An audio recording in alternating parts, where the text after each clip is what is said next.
my name is Kaylee Ray, and today I will be giving you my spring and summer TBR as well as some spring and summer recs. I have about 13 books on my mental, physical, or Kindle TBR that I'm hoping to get to this summer, as well as 8 books that I think that you guys should read. First, jumping into my specific summer reads, I have Carrie Soto is Back by Taylor Jenkins Reid. This book has been on my physical TBR for a super long time, and it is the last book in her Hollywood series that I have yet to read.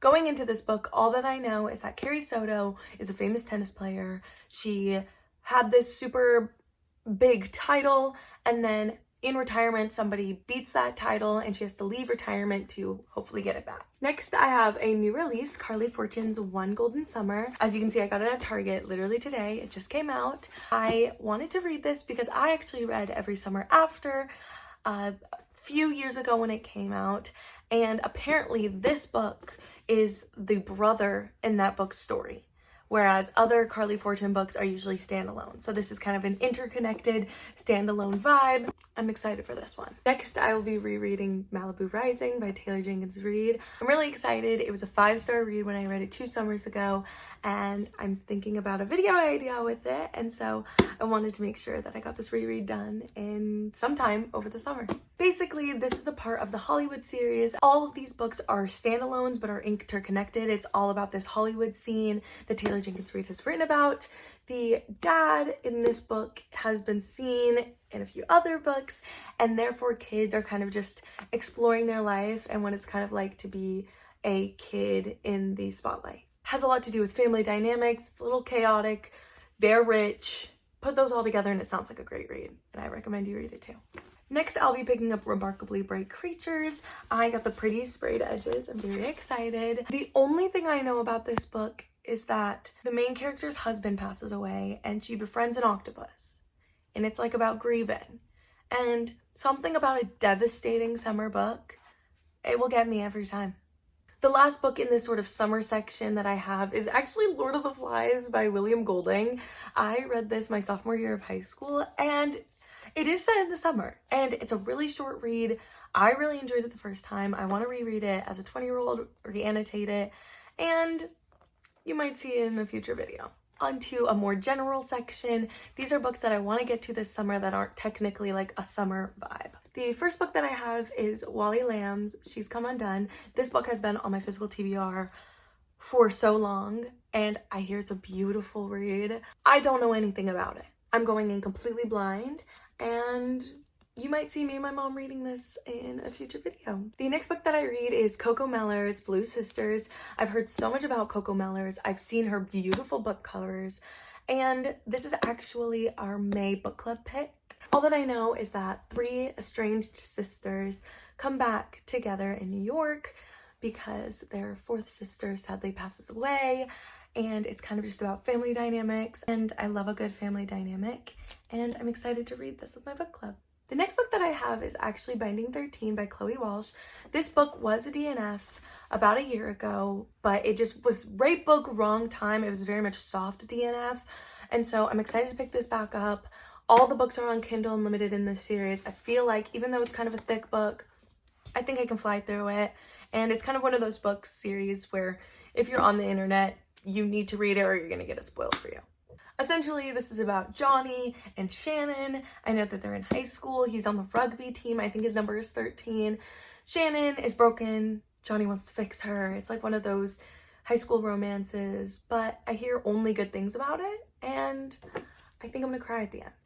And you know a book is really good when it gets you to cry.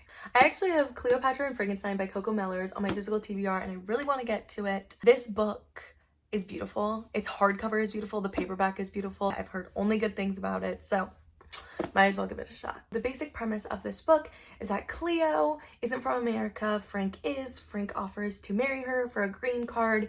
They're kind of exploring dynamics and friendships and being young. I love a good character-driven story. So, Great Big Beautiful Life by Emily Henry. If you have been on the internet in the last month, you know this book. I've read all of Emily Henry's books, except for this one, of course, because it's the newest.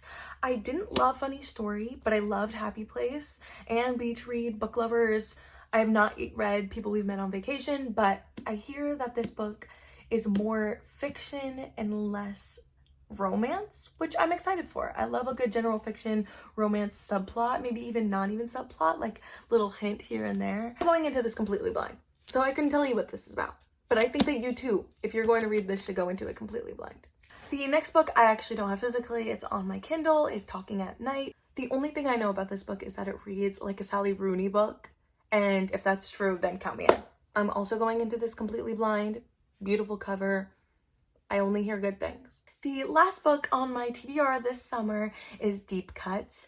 All that I know about it, and yet again, going into it pretty blind, that's kind of how I like to read my books, is Joe and Percy are music students. It's about obsession and passion, and put it in the 2000s, like, come on. Following that, here are some books that I think that you need to get to this summer. Some of these books are books that I just think deserve the time that you have over the spring and summer, but also atmospheric wise, and some of them are just books I think that you need to read. Starting off, we have Jane Finch's White Oleander. This is actually an Oprah Book Club book, so you know it's going to be good. The basic premise of this book is that our main character ends up having to go into foster care because her mom is in jail for a sentence that you find out in the book. Going into the foster care system and going from house to house, she is finding herself, finding who she is in this world, finding out the truth about her mom and why she's in jail. I think that this is a wonderful coming of age story that deserves your attention this summer. Next is Lo Patrick's Floating Girls. This book is centered around a 12-year-old, and she's kind of going through her family dynamics. There's a little bit of a mystery. It takes place in the South during the summer, so if nothing else, it's super atmospheric. If you love a character-driven story and that sort of hot summer day, then I totally recommend this book. Following that, we have Where the Crawdads Sing by Delilah Owens. This book also takes place in the South, in that sort of swamp, marsh area. It is great if you just want an atmospheric read. There's a bit of a mystery element to it, which is also really awesome, but is technically considered a general fiction. Basically, the marsh girl, or our main character, Kaya, is framed for something that she may or may not have done. It takes us along her life story, as well as possibly a subplot of romance. Next, I have Strawberry Patch Pancake House. I actually just read this about 2 months ago, and I think that it was a perfect spring read. It is very much Hallmark movie vibes. I think that if you just love a good, quick, easy romance, something that you don't get too frustrated over, something that's a quick read, but also takes place in the springtime, this is the book for you. Our main character of this book is very similar to that of Kirk from Gilmore Girls. She has a lot of odd jobs all around. Everyone in the town knows her. This sort of small town of Dream Harbor. It follows around her, Iris, as well as a new guy in town who is possibly a single dad.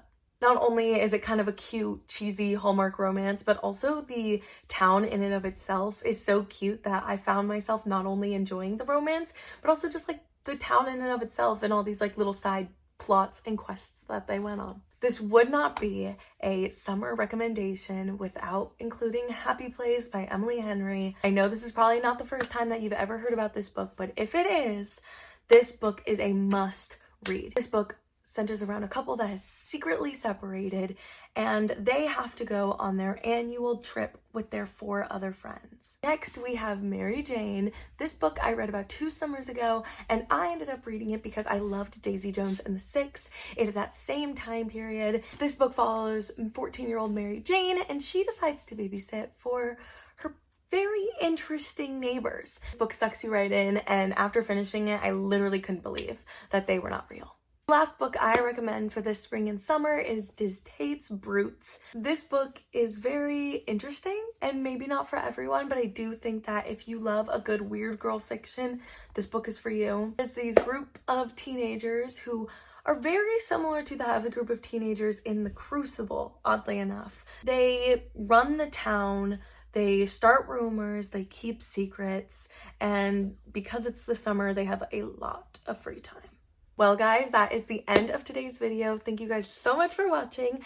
I hope that you guys enjoyed. I had so much fun curating this list, as well as getting to talk about some of my favorite books. So, see you guys in the next one.